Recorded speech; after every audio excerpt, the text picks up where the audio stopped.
साथियों, ब्राह्मणवाद का इतना प्रभाव बढ़ता जा रहा है कि हमारे गैर ब्राह्मण भाई भी इसकी चपेट में फंसते जा रहे हैं और उन्होंने ब्राह्मणवाद को सत्य के रूप में, व्यवस्था के रूप में और आवश्यक अंग के रूप में एक अपना लिया जीवन में।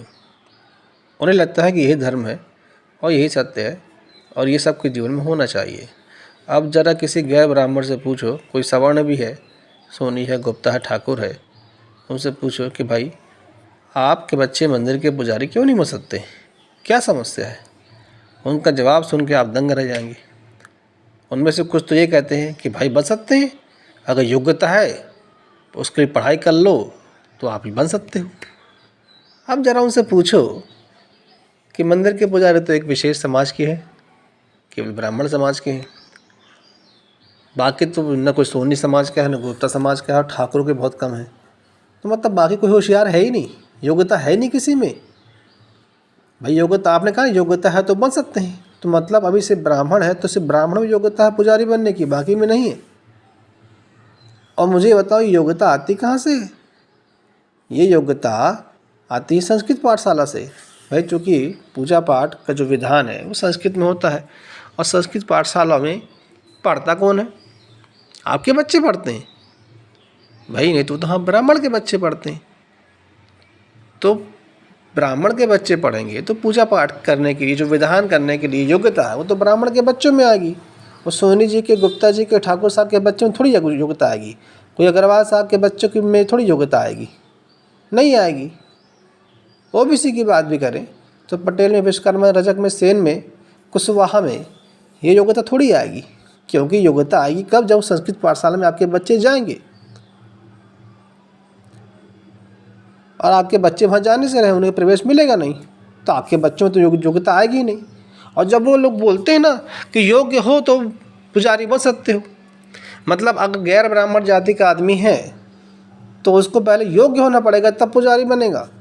अब ब्राह्मण के लिए सिर्फ ब्राह्मण घर में जन्म लेना ही पर्याप्त है, बस वो योग्य आता है वो पुजारी बन जाता है। यानी उसके लिए योग्यता भी इंपॉर्टेंट नहीं है, बस वो ब्राह्मण वंश में पैदा हुआ जो और पुजारी बन जाएगा। और आपको अगर पुजारी बनना तो आपको, मतलब गैर ब्राह्मण को, तो आपको योग्य होना पड़ेगा। मतलब एक बहुत टैलेंटफुल वाला काम है पुजारी बनना, और वो किसी समाज में टैलेंट है ही नहीं, इसलिए वो बन नहीं पा रहे हैं। आप ये कहना चाह रहे हो? ज़रा सोचो आप कह क्या रहे हो। अरे जैसे आप हिंदी बोल लेते हो, इंग्लिश बोल लेते हो, वैसे संस्कृत है। आप संस्कृत आपको पढ़ाई जाएगी बचपन में, संस्कृत आपको सारे बचपन से बोली जाएगी, संस्कृत में लोग संवाद करेंगे आपसे, आप संस्कृत में संवाद करोगे तो आप भी पूजा पाठ संस्कृत में कर लोगे, कोई बड़ा काम थोड़ी है। इसमें योग्यता क्या बात है?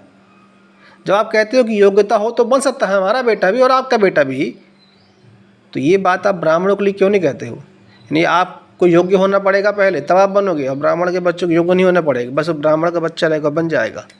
और देख भी लीजिए अपने आसपास आप कितने ऐसे लोग भी होंगे जो 50-55 साल के हो गए, कोई योग्यता नहीं, 4-5 जगह नौकरी कर रहे थे और अभी भी ताज़ा पुजारी बने हैं। कई ऐसे बच्चे भी हैं जो 8वीं 10वीं पास हैं, फेल भी हैं, और किसी मंदिर के पुजारी बन गए। उन्हें कोई संस्कृत पाठशाला में पढ़ाई भी नहीं की है, ना उनसे संस्कृत आती है, बस वो ब्राह्मण है और पुजारी बन गए, क्योंकि उनके चाचा मामा ताऊ फूफा किसी मंदिर के पुजारी हैं। कोई नया मंदिर बना, उनको वहाँ स्थापित कर दिया, सेट कर दिया उन्हें। या अपने ही मंदिर में उनको ज़रूरत है कि ज़्यादा काम में ज़्यादा भक्त आते हैं, तो वहाँ उनने सेट कर लिया उनको। ये तो पूरा वंशवाद चल रहा है। और आपकी संस्कृत पाठशालाओं में जहाँ योग्यता बनाई जाती है विधान करने की, पूजा पाठ करने की, संस्कृत में पूजा पाठ करवाने की योग्यता, उसमें संस्कृत पाठशाला तो केवल ब्राह्मण के बच्चे पढ़ते हैं। आपके तो बच्चों का प्रवेश ही नहीं है, किसी पटेल समाज के बच्चे का प्रवेश नहीं है, किसी विश्वकर्मा समाज के बच्चे का प्रवेश नहीं है, रजक समाज, सेन समाज, सैनी समाज, कुशवाहा समाज, गुप्ता समाज, ठाकुर समाज, अरे सोनी समाज, अग्रवाल समाज, किसी समाज के बच्चों का प्रवेश ही नहीं है। मंदिर में आप दान देंगे, मंदिर आप बनाएंगे, मंदिर के धर्मशाला आप बनाएंगे, मंदिर के विद्यालय आप बनाएंगे, सारे पैसे आप खर्च कर देंगे, लेकिन आपके बच्चों को प्रवेश नहीं है। तो जब प्रवेश ही नहीं होगा साहब, तो आपके बच्चों की योग्यता कहाँ से आएगी पुजारी बनने की? और कोई यूनिवर्सिटी से संस्कृत पढ़ भी लेता है ना, रिपीट कर रहा हूँ, कोई यूनिवर्सिटी से, विश्वविद्यालय से, काशी से, किसी विश्वविद्यालय से, संपूर्णानंद से, कहीं से भी अगर वो संस्कृत पढ़ के आ भी गया है ना, योग्य हो भी गया है ना, आपके इन पुजारी पंडितों से बहुत ज़्यादा योग्य हो गया है। ये जो 8वीं फेल जो पंडित बन गए हैं, इनसे बहुत ज़्यादा योग्य हो गया है कोई यूनिवर्सिटी में पढ़ के, तो भी कोई मंदिर में उसको पुजारी बना रहे हैं क्या? नहीं बना रहे ना, क्योंकि पुजारी बनने के लिए पढ़ाई की योग्यता नहीं चाहिए दादा।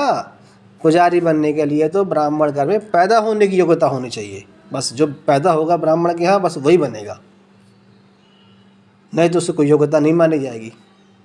तो ज़रा देखो, आप भ्रम से बाहर निकलो। आप सोचते हो कि योग्यता नहीं है, नहीं तो बन जाते पुजारी। अरे योग्यता तुम्हारे अंदर लाख है, मगर तुम ब्राह्मण के बच्चे नहीं हो तो तुम योग्य नहीं माने जाओगे। मगर तुम ब्राह्मण के बच्चे नहीं हो तो तुम्हें प्रवेश नहीं मिलेगा मंदिरों में, मतलब मंदिरों में जो संस्कृत पाठशालाएँ चल रही हैं उसमें प्रवेश नहीं मिलेगा। तुम ब्राह्मण के बच्चे नहीं हो तो किसी संस्कृत विद्यालय, अरे हज़ारों की संख्या में देश में कई मंदिर द्वारा संचालित हैं, लेकिन आपके बच्चों को प्रवेश नहीं मिलेगा उसमें पढ़ने के लिए, भले वो मंदिर में चंदा आप दे रहे हो, दान दे रहे हो। अभी एक वर्मा जी देख के आया, मैं एक मंदिर है, वो वर्मा जी बैतूल के पास है, और वर्मा जी ने मंदिर बना दिया, पुजारी कौन? सब ब्राह्मण है। अब वर्मा जी के बच्चों भी वहाँ पुजारी नहीं बन सकते हैं, क्यों? मतलब वो इतने योग्य हैं, मंदिर बनाने की योग्यता है उनमें, करोड़ों रुपए का मंदिर बना दिया उनने, लेकिन उनके बच्चे में योग्यता नहीं मानी जाएगी कि मंदिर का पुजारी बन जाए। तो साहब, आप गैर ब्राह्मणों के लिए बता रहा हूँ मैं, आपकी योग्यता सिर्फ मंदिर बनाने की है, मंदिर को दान देने की है, पुजारी को दान देने की है, पुजारी का भरण पोषण की है आपकी क्षमता। मंदिर में आपको कथा वाचने की, पूजा पाठ करवाने की योग्यता आपको नहीं है, क्योंकि योग्यता यहाँ जात से आ रही है। ब्राह्मण जाति के हो तो आप योग्य हो, ब्राह्मण नहीं हो तो आप योग्य नहीं हो। तो योग्यता का ये पैमाना जाति से है, जन्म से है, जो इन ब्राह्मणों ने बनाया हुआ है, और आपको चक्कर गिनती घुमा रहे हैं कि योग्यता होगी तो बन जाते हैं आपके बच्चे भी। अरे योग्यता क्या होती है? 4 शब्द संस्कृत के बोलना है, और हम कहते हैं पूजा पाठ करना, तो हिंदी में कर लेगा पूजा पाठ। तुम्हें क्या संस्कृत, अगर तुम पढ़ लेते हो, तुम पंडित, तुम ब्राह्मण, तो क्या तुमसे संस्कृत आती है? तुमको उसका अर्थ पता है? नहीं पता ना। अरे कोई नहीं जानता, अच्छे नहीं जानते हैं, और जो बहुत पढ़े लिखे उनकी बात मैं नहीं कर रहा हूँ, मैं अर्थ नहीं जानते हैं। लेकिन ये 8वीं 10वीं पास जो लड़के पुजारी बन गए हैं, और कई इनके बाप दादा जो 50-60 के साल के हो गए, और इस समय ब्राह्मणाबाद बड़ा जोर पर, तो वही पुजारी बन गए, सब काम छोड़ के पुजारी बन गए। वो भी हिंदी से पूजा कर रहे हैं, आरती हिंदी से कर रहे हैं, तो आपका बच्चा भी हिंदी से कर लेगा ना, वो पुजारी क्यों नहीं बन सकता मंदिर का? और भगवान कोई भाषा है क्या कि संस्कृत में सुनेगा और हिंदी में नहीं सुनेगा? कि वो संस्कृत समझ में आएगी भगवान को और हिंदी समझ में नहीं आएगी भगवान को? मतलब भगवान को भी आप अनपढ़ समझ रहे हो क्या? भगवान को आप अनपढ़ समझते हो क्या, कि आपके भगवान सिर्फ संस्कृत जान सकता है, बाकी भाषा समझ नहीं पाएगा वो? और उसको आप ईश्वर को मानते हो कि वो कण कण में है, पूरे विश्व में है, चारों तरफ है और बुद्धि से परे है, तो भैया संस्कृत के अलावा दूसरी भाषा वो क्यों नहीं समझेगा? तो जब आपके बच्चे से संस्कृत नहीं आती है, हिंदी आती है, इंग्लिश आती है, उर्दू आती है, कुछ भी आती है, अगर वो कोई भाषा बोल लेता है तो उसी भाषा में पूजा कर भी लेगा। और कैसी पूजा करेगा, उससे क्या फ़र्क पड़ता है? विधान के बारे में अलग बात करेंगे, अरे विधान की बात भी करें या पूजा के तरीक़ों की बात करें, तरीका तो आपने बनाया ना दादा, तरीके तो आपने बनाए हैं कि पूजा ऐसे से करनी चाहिए, ये नियम से करनी चाहिए, ये मंत्र पहले बोलना है, ये मंत्र बाद में बोलना है। ये सब तो आपने बनाया है ना, कि किसी ईश्वर ने बनाया है ये मंत्र, और किसी ईश्वर ने बनाया है विधान कि इस तरह से पूजा करनी होगी। ये तरीके तो आपने बनाए ना। आपको लगता है कि ईश्वर इससे प्रसन्न होता है, तो भैया जो दूसरा आदमी आ रहा है वो भी ढंग से पूजा कर लेगा। उसको भी लगता है कि उस ढंग से करने पूजा में भगवान प्रसन्न होंगे, तो उसी ढंग से कर लेगा पूजा, उसको करने दो, यही तो उसकी योग्यता हो जाएगी। लेकिन नहीं, आपने ये संस्कृत का सिस्टम क्यों बना कर रखा हुआ है? क्योंकि संस्कृत जो बोलेगा वही पूजा पाठ करने का अधिकारी होगा, वही पूजा पाठ करवाने का अधिकारी होगा, वही व्यास गद्दी पर बैठने का अधिकारी होगा, वही कथा करने का अधिकारी होगा, वही संस्कृत में सत्यनारायण की कथा करने का अधिकारी होगा। और संस्कृत में कमांड किससे कर लिया? अपना खुद का।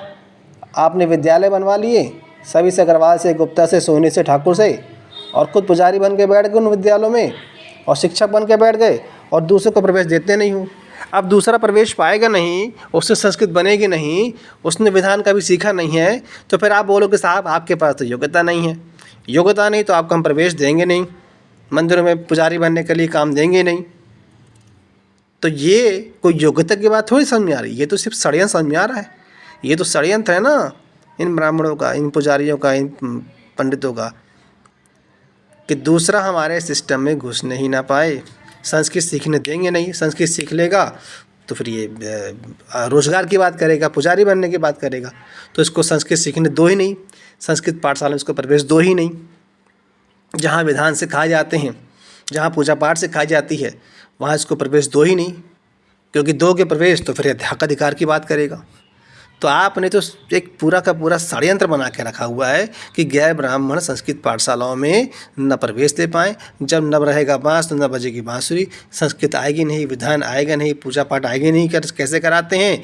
तो मंदिर में रोज़गार मांगेंगे नहीं। तो अब आप समझिए कि आपके बच्चों में योग्यता की कमी नहीं है, आपके बच्चे भी उसी षड्यंत्र का शिकार हैं जिसके शिकार आप स्वयं हैं। कि आपको प्रवेश मंदिर में पुजारी बनने के लिए इसलिए नहीं मिलेगा, पुजारी बनने का काम इसलिए नहीं मिलेगा क्योंकि इसके लिए आपको संस्कृत आती नहीं है, विधान आता नहीं है। और विधान और संस्कृत और ये इसलिए नहीं आती हैं क्योंकि आपको उससे संबंधित विद्यालय में प्रवेश मिलता नहीं है, मिलेगा भी नहीं। भले आपको वहाँ दान दो, चंदा दो, आपके बच्चों को प्रवेश मिलेगा नहीं, इसलिए आपके बच्चे कभी पुजारी बनेंगे नहीं। तो समझो इनका षड्यंत्र मेरे भाइयों, और अपनी आवाज़ उठाओ। आपको लगता है कि ये विधान, ये पूजा पाठ आवश्यक है, आप करते हो तो करो करो, लेकिन उसमें अपने हक अधिकार की बात भी करो। वो भी एक रोज़गार है, जैसे ब्राह्मणों को रोज़गार मिला है, उसमें आपके बच्चों को भी आप रोज़गार दिलवाओ, संस्कृत पाठशाला में प्रवेश दिलवाओ। और उसके बाद जो आपके द्वारा बनाए गए मंदिर हैं, अरे लाखों करोड़ों मंदिर हैं आपके द्वारा बनाए गए हैं। पटेल समाज द्वारा, विश्वकर्मा समाज द्वारा, रजक समाज द्वारा, गुप्ता समाज द्वारा, ठाकुर समाज द्वारा, सोनी समाज द्वारा, अग्रवाल समाज द्वारा, अग्रहरी समाज द्वारा, इन सब लोगों को इकट्ठे होकर बोलना चाहिए कि हम अपने बच्चों को संस्कृत पाठशाला में प्रवेश दिलाएंगे। और तैयार होने के बाद, उनकी पढ़ाई पूरी होने के बाद अपने मंदिरों में उनको पुजारी बनाएंगे। तब दोस्तों क्रांति आएगी, तब समाज में, हिंदू धर्म में समानता आएगी, तब आपके हक अधिकार आपको मिलेंगे जो हज़ारों वर्षों से नहीं मिले हैं। इसलिए मैं कहता हूँ कि अपने हक अधिकार के लिए आवाज़ उठाओ, आगे बढ़ो, और जो मैंने कहा उस पर अमल लाओ, उस पर काम करो, और इनका षड्यंत्र समझो और षड्यंत्र से बाहर आओ। उभरोगे, आप उभरोगे तो आपकी आने वाली पीढ़ी उभरेगी। निकालो सबको बाहर, सबको उबारो, सबको मौका दो, सबको आज़ाद करो, सबको बराबरी का दर्जा दिलाओ, और समाज में व्याप्त गैर बराबरी ख़त्म करने के लिए आप भी आगे आओ। धन्यवाद।